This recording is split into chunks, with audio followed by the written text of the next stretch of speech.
Hello mga Cubs, sa video na ito ay gumagawa si Mang Bornok ng office table. Ito yung kamakailan lang ay in-upload natin ng mga reels. So pinagsama-sama natin para maipakita ko sa inyo yung naging proseso ng pagkabuo ni Mang Bornok ng office table na ito. Nang ma-deliver natin ito sa client mga Cubs ay nasiyahan sila at super satisfied daw sila dahil sa ganda ng ginawang office table ni Mang Bornok. So ang gamit natin dyan mga Cubs ay Pioneer Wood Glue. Pagdating sa adhesion ay talaga namang quality ang Pioneer Wood Glue. So ayun, kung mapapansin nyo mga Cubs ay ginagamitan natin siya ng bar clamp. Pasensya na kayo sa aking boses dahil medyo tinamaan tayo ng konting pagmamalat. Kaya ito yung boses natin talaga ngayon mga Cubs. So, binubuo ni Mang Bornok yung body ng ating office table. So yung body na binubuo ni Mang Bornok na office table mga Cubs ay naka-frame yan sa kahoy. So 4 na poste and then sa harap plyboard din. Tapos yung kanyang pang drawers ay tapos na yung frames na ginawa niya. So yan ay binabawasan na lang ni Mang Bornok yung mga excess ng kahoy and then pinapatag niya gamit ng sander para medyo konting finishing na lang pagdating sa pagbabarnish mga Cubs. Yung mga butas ng screws ay madali na lang yan mamaya kapag pinasdahan at minasilyahan ni Mang Rafi. So inilulubog natin ng bahagya yung mga screws mga Cubs para hindi siya nakaalsa doon sa ating plyboard na ginamit. Para kahit pastahan mo siya ng body feeder ay patag pa rin siya mga Cubs. So maraming diskarte, marami ding paraan. Pwedeng kahoy din yung ilagay natin dyan. Matatago at patatago pa rin yan. Depende sa paraan ng inyong pagbabarnish mga Cubs. So ito yung frame na ginawa ni Mang Bornok para dun sa mga drawers. So syempre kinikinis muna niya yan para konting finishing touches na lang pagdating dun sa pag-a-apply ng barnes. So ginagawa namin yan para yung mga hindi maaabot na kapag buo na yung office table ay hindi mahirapang lihahin. Mahirap kasing dukutin yan mga Cubs pagka nabuo na. Kinanahan si Mang Bornok din sa kanyang merienda for today, ang legendary turon at syempre hindi mawala ang Sprite na walang espiritu. Ay, lamig oh. Na. So right after ng merienda ay tuloy tayo sa pagbuo. At ayan nga ay kinakabit niya na ang face panel ng office table na ito mga Cubs. So ayan. So syempre gagamitan muna natin yan ng Pioneer Wood Glue. And then tsaka natin siya i-screw para talagang madikit mga Cubs.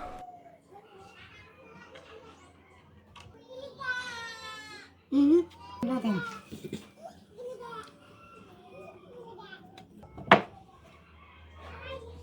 Napog kamuka ikot.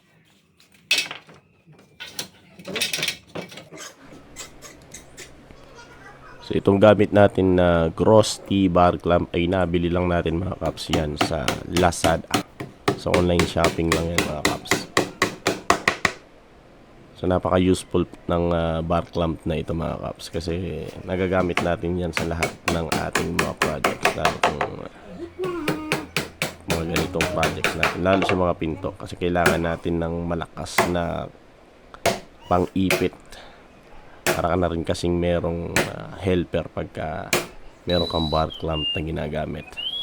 Pwera pa dun yung mga ginagamit nating C-clamp o kaya naman F-clamps mga Cubs.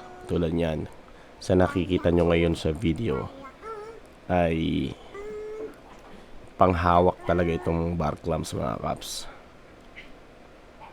bago pa natin i-fix ang ating ginagawang project. Konting sipat-sipat, konting higpit, konting adjust, and ready to go na si Mang Bornok na i-fix itong frame ng mga drawers dito sa front seat. Ayan. So 3 drawers ito mga kaps. Mas malapad syempre yung sa part ng may upuan. Itong office table na ito mga kaps ay may kasama siyang upuan. So order ito ng isa nating kaibigan at classmate no high school. Ito ay para sa kanyang asawa na permanent na sa pagtuturo sa elementary. Wow! So yan, congratulations po. So after buuin ito ni Mang Bornok, ay gagawin naman niya yung mga drawers. Siyempre, yung top niya ay nakaset na rin at nakagayak na rin. Basta't build. So mas maganda mga kaps pag gagawa kayo ng mga projects, nakapadron at igagayak nyo muna lahat ng mga gagamitin yung kahoy, plywood or plyboard ang ginagamit nyo para dampot ka na lang ng dampot, mas mabilis mong matatapos yung iyong project. Okay, class. Kasi pag isa-isa mong tinabas yan, isa-isa mong i-prepare yung kahoy na gagamitin mo, medyo matagal ang proseso pag ganun ang iyong diskarte. So ang ginamit nating kahoy dyan mga kaps ay Gimelina wood. Sigurado, lagi uwian ng sabi. Combination ng permaply, plyboard. Pag-uwi. Yan. So itong top na to ay lalagyan pa niya ng casing sa ibabaw sa magkabilang gilid na nakaangat ng 1/4 para may magsilbing banggaan ng 1/4 na glass.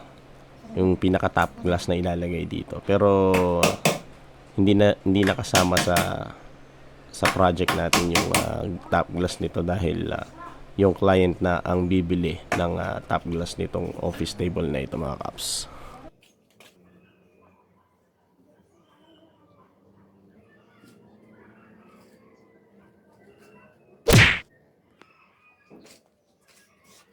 Ay, may saltod. Magana sa lamin yan.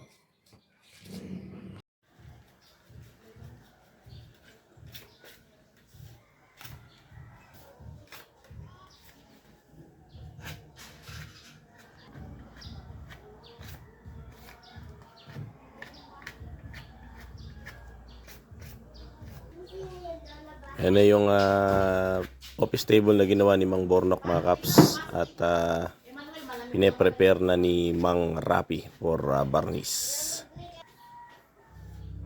3 drawers.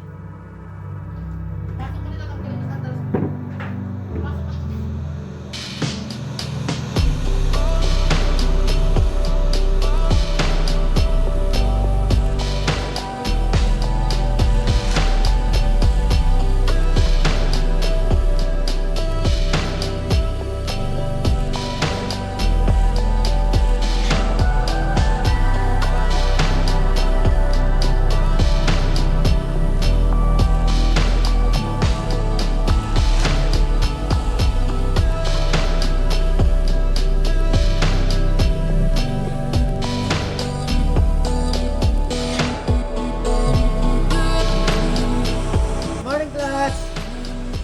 Our lesson for today is about cigarette. It's good to my health. Yeah, boy. Wala kayong ibang gagawin kundi Maupo sa bangko, magsindi na. magsindi ng camel, at magmuni-muni at umuulan. Gusto mo naman daw. Nakalak yan. Yun. Ayun. Yun Nako. pa lang yung nakalak. Nakalaki. Yun. Oh. Lisa. Smooth ba? Smooth? Smooth ah. Ako may nagkabit eh. Lock, lock. Yun o. Parang... Yung baba. Ano ah? Yun. Yun. Sunod. Oo. Very good ah. Quality ano.